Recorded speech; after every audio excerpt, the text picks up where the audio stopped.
Hello everyone. My name is Sandra, and I'm 28. I live in Houston, Texas, but I'm planning to move out soon. I was in a terrible marriage for a year and a half, but I managed to come out of it thanks to my father and the police. It was all my fault. I got myself into this. If I were a bit cleverer, maybe I would have done the right thing and said no to that marriage. I was always this very shy and aloof girl. I didn't quite like hanging out with people. I always stayed in front of my computer and had unlimited internet availability. I was completely engrossed in the virtual world. There were very few times I would go to pubs and enjoy a drink, but then there would be weird strangers who would approach me and try to make friends with me, but I strongly refused their offer as they were complete strangers and they could kidnap me. For heaven's sake, my mother died when I was 6. She had an untreated heart condition. I was raised by my father, who has worked as a mariner since the age of 23. He would often leave us for long journeys through adventurous waters to explore new things. I missed him a lot during those times. He would send letters to my mother and even try to call her whenever there was an opportunity. When my mom died, he came back. Tommy was crying like crazy beside the casket. He picked me up and tried his very best to console me. "Hey, my little girl, miss me? Wow, you have grown so much, Papa. Hey, now, Dove, it's all right now that Daddy's here. You'll be all right, I promise." I still kept crying in his arms, clutching his uniform. My dad slowly patted my back and kept humming my favorite lullaby until I finally fell asleep. That night I saw him sitting alone on the couch drinking. He looked pale and sad. He kept muttering something to himself and then muffled his face on the cushion and started crying. That was the second time I saw him cry. The first was when I fell from the slide and hurt myself. Maybe he blamed himself for all the things that happened. He took a break for 2 months before leaving for work again. Before doing so, he left me with my grandmother, who took care of me while he was away. Be nice to Granny. I told Granny to teach you to bake your favorite sweets and your favorite dishes. You will learn from her, won't you? Yes, Dad, I will. Next time I come back, I would love to try out your dishes. Now I must go. My car is waiting. You take care of yourself, honey. He left, and I knew he would be returning after 6 months or so. He would often send me gifts and small souvenirs from the places he had visited. I would mostly stay indoors and help Grandma with her chores. I avoided playing with kids, I didn't like to. As I grew up, I became more and more dependent on the comfort of my room. My dad eventually sent me back to our old home. I hated going to college. I hated interacting with people. The internet gave me more confidence than the outside world could ever do. Each has its own story waiting to be discovered. It's both thrilling and comforting to talk to people I'll probably never meet in person. I can share my thoughts, feelings, and interests with them, knowing that they won't judge me for being an introvert in this vast sea of connections. I found friends who truly understood me through the screen. I've met people from different cultures, backgrounds, and experiences. It's fascinating to learn about their lives and to realize how similar we all are. Despite our differences, the internet has become a bridge that spans across continents, bringing us together in ways that were once unimaginable. I met a guy named Ricky. He was a streamer. At least that's what he told me. He first started with Chad, and then it went ahead with video calls.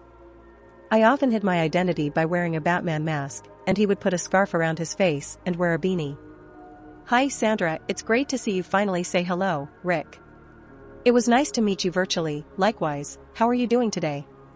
How many people did you chat with in total?" "Oh, I'm doing fine. I'm just a bit nervous, to be honest with you." "That's completely normal, but trust me, I don't bite. I'm as awkward as you are. After all, it's our first proper conversation, so Rick, tell me more about you. How did you end up on this online platform?" "Well, I love meeting new people and exploring different perspectives. I tend to stay at home more often than I should, and this online community seemed like a perfect opportunity to do just that. How about you?" "I'm a typical introvert, so I find it a bit challenging to socialize in traditional settings. Online platforms provide a sense of comfort and allow me to open up a bit more. I completely understand that virtual connections can be surprisingly meaningful, and I'm glad we crossed paths. We chatted for a while, finding common interests and sharing stories about our lives. I began to feel more at ease as the conversation flowed naturally. You know, I never expected to feel this comfortable talking to someone online. Thank you for making it easy. It really helps that the feelings are mutual. Sandra, you're a great conversationalist, and I'm glad we connected. If you ever want to chat again, just let me know. I'm mostly online playing Mario. Oh, I forgot to ask, do you game Rick? By the way, no, I mostly blog and scroll through Reddit. There are some awesome kinds of stuff you can find there. I feel like I get to learn from other people's stories more than from real-life examples. True, I feel like our own lies can be such a bummer. Sometimes it's fascinating to get to know others, like, look at me. I trust my online friends more than the ones who exist in my life.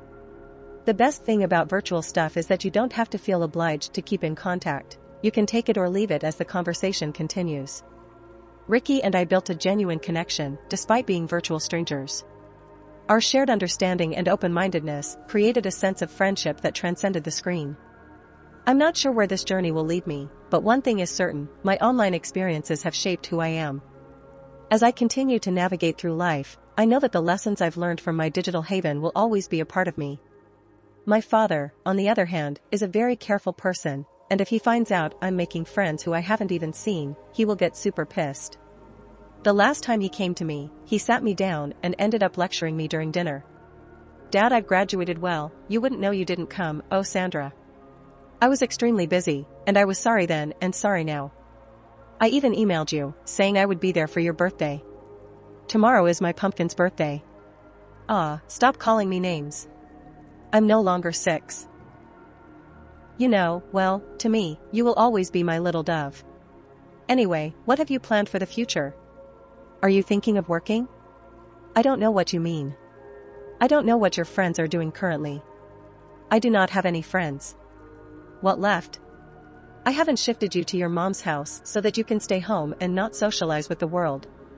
There are so many things you're missing out on. So many people you won't be able to meet if you don't step out, honey. That's the problem, Dad. I don't know how to, but I'll try. I mean, I do make friends, but they are online. Sandra, that's the worst platform to make friends. Oh, Jesus, okay, well, fine, how about we go out today for a little bit of shopping, just you and me? I haven't been out at all recently. I don't know if I can. Absolutely you can. Sandra, you have to try. This is not a healthy way of living. I understand that ever since Mom died, you have become. Why are you bringing Mom into this? What are you trying to suggest? I am not suggesting anything, honey. I'm just saying that there are ways to move on. As much as we both love your mom, we must learn to move on. I don't know why, but I got very angry. I slammed the table and stood up. I didn't even want to finish my food. I took my plates towards the sink. Sandra, please do not give your father that attitude. I was trying to help you. Why don't you understand? You don't know anything about me, so don't even try to. I was so angry. I went online to find Rick. In the beginning, Ricky seemed like a nice person, understanding and willing to listen. I appreciated having someone to talk to, especially about the frustration that had been building up within me. Being an introvert, I always found comfort and solace in the familiarity of my home and the company of my computer screen. While others ventured out into the world, I preferred the safety of my virtual haven, where I could be myself without the pressure of face-to-face interactions. My father had been pushing me more often lately, ever since I told him that I spent most of my life online. I knew this would happen, but he wouldn't understand. He believed that staying confined within the walls of my room would hinder my growth and personal development. He wanted me to experience life outside my comfort zone, and that thought terrified me. I would vent my frustrations to Ricky, hoping he would understand my predicament. Hey, Sandra, do you want to meet up? I mean, we're both introverts, so we can meet up someplace that is quiet with not many people. I know a place like that, but I don't know. I feel like it's really sudden. I need time to think. I just wanted to tell you whatever was going on. Alright, no worries. I can wait. Whenever you feel like it, you can always drop by here and take my address. You're always welcome. Why are you being so nice to me? I'm a stranger, am I not, because I like you like me? Are you serious? Yes, I know it sounds strange from my mouth, but I want to get to know you, And if you ever feel the same, you know where to meet me. It was a big deal for me. Stepping outside the world, my heart pounded with both excitement and nerves as I stood outside Rick's home, finally ready to meet the person I had been talking to online for the past month. He surprisingly lived very close to me, like a 20-minute drive or so. Gathering my courage, before knocking on the weathered wooden door, it creaked open, revealing Rick with a warm smile that instantly eased my apprehension. Quite a charming young man, his home might not have been what one would call complimentary at first glance, but there was something endearing about it that exuded a sense of authenticity and lived-in charm that made it feel welcoming. As I stepped inside, I couldn't help but notice the small details that revealed a lot about Ricky's character, the bookshelves filled with well-loved classics, the stack of board games, his computer setup, etc. Welcome to my humble abode. Your gracious presence was much needed, my fair master. Some gaming language I probably won't understand, but thank you. This is quite a cozy place. Do you live alone? Nope, my fair princess. I live with my mom. She lives downstairs. I have the top floor all to myself. Come, I'll show you around.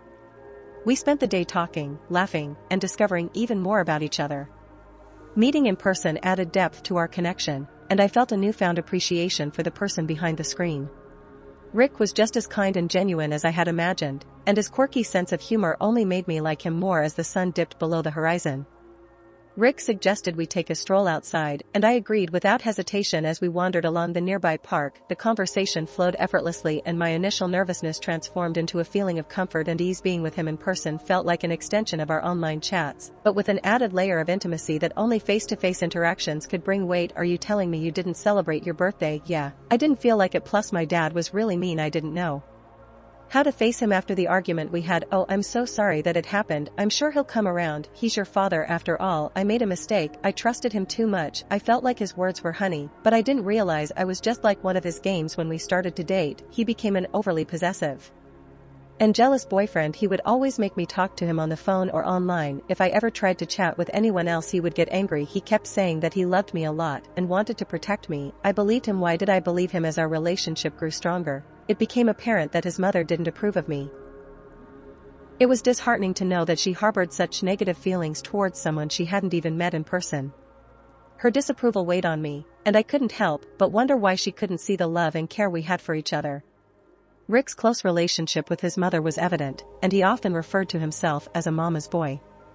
Well, I respected the bond they shared. It also created a sense of distance between us.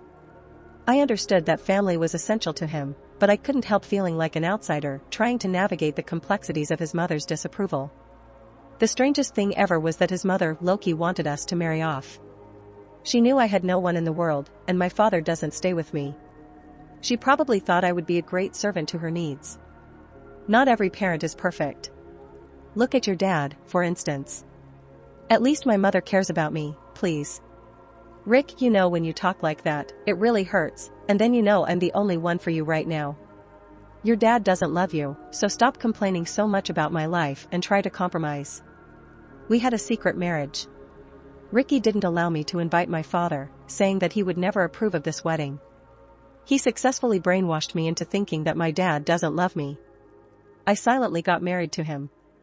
I knew I had landed myself in dangerous waters, but I was a weak character. Call me a lame woman, but my personality was molded by my surroundings, and I blamed myself for not trying. After a few months of marriage, I began to see a side of his mother that I had never expected, one that was filled with cruelty and malice. She seemed to take pleasure in torturing me emotionally, making me question my worth and leaving me feeling broken and defeated. It started with subtle comments and passive-aggressive remarks, chipping away at my self-esteem bit by bit. I tried to brush it off, believing that her disapproval would fade with time, but instead it intensified, turning into a full-blown campaign of emotional torment. What is this? Do you call this food? Do you expect my boy to eat this atrocity? Stupid girl, or why is there so much dirt here? Are you blind? What a shabby girl. Get up, lazy girl. Take the trash out. Now, Jesus, have your parents taught you nothing? Her words cut like a knife, leaving scars that ran deep within my soul, She would question my every decision, belittle my achievements, and manipulate situations to make me feel unworthy of Ricky's love, and my amazing husband would be in his room either listening to a song or playing video games. It felt like I was trapped in a never-ending nightmare, and no matter how hard I tried, I couldn't escape her grasp. I was pent up with internal rage inside me. My own stupidity and weakness added up to that rage. How can I be so weak? I miss my dad. I was regretting fighting with him. I shouted at him and told him to leave me alone with a heavy heart. He left a few days after my birthday. Now I was stuck here. I deserved every bit of it. One day, I was not feeling really well. I felt very feverish, so I tapped myself on the sofa. I thought maybe a nap would do me some good. I was almost asleep when suddenly, a cold gush of water violently splashed Demi. I woke up extremely startled and panicky. It was Ally. She had a disgusted look on her face. What the hell are you doing? Sleeping on our couch. Did you go get our groceries as ordered? I stayed silent. Oh, I see. You want your old mother-in-law to do all the dirty work while you lay around. You devil. She slapped my face and started calling out Ricky's name. I couldn't take it anymore. I am not doing anything for you or your useless son. I've had enough of you. Go find someone else to bother. I can't and I won't. I didn't get a single respect from this family. I don't care anymore. I was about to leave when something blunt fell on the back of my head. I blacked out. When I woke up, I found myself in a semi-dark room with a small bulb lid at the center. My head was so hurting that I struggled to get up on my feet but wobbled and fell down again. It was hurting everywhere. Where was I? I could hear muffled sounds from somewhere, and they grew louder as they approached me. I tried to crawl toward the sound and found a metal door with a small window. I took its support to get up on my feet. It unlatched and swung open, revealing Ricky grinning at me. Is my wife scared of the dark? What is this, Ricky? Please get me out of here. This is not funny. Shut up. This is exactly what you get for raising your voice at my mother. Now I will make sure you never see the day again. I'm sorry, I'll do anything. I promise, I won't complain.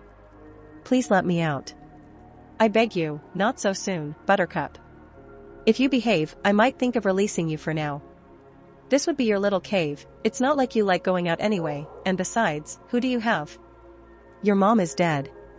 Your dad doesn't love you. You're nothing but a forgotten soul. My house gave you a chance to start over, but you wasted it. I'll make up for it. I really didn't mean to, Ricky. Please let me out. I don't like being in the dark. You're a daddy's little girl, aren't you? How about you scream his name? He would magically appear somehow and rescue this little princess. He shut the window and went away. As I sat in the cold, dark basement, fear and anger coursed through my veins. How did things escalate to this point? All I had done was refuse to follow my mother-in-law's unreasonable orders. I had lost all hope, but wait, there was a faint blinking of the screen. I could still call my dad. The screen was really faded, but I knew my dad's number by heart. With trembling hands and tears streaming down my face, I dialed his number, my voice shaking as I told him what had happened, hoping against hope that he could somehow save me from this nightmare. 2 days later, when I was half dead in despair, it threatened to consume me entirely. I heard a car pull up outside the house.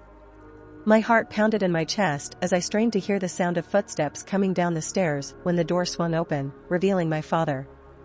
Standing tall and unwavering, a mix of relief and disbelief washed over me. I couldn't believe he had dropped everything and rushed to my aid. He brought a few cops along with him. Rick and Ally were immediately arrested.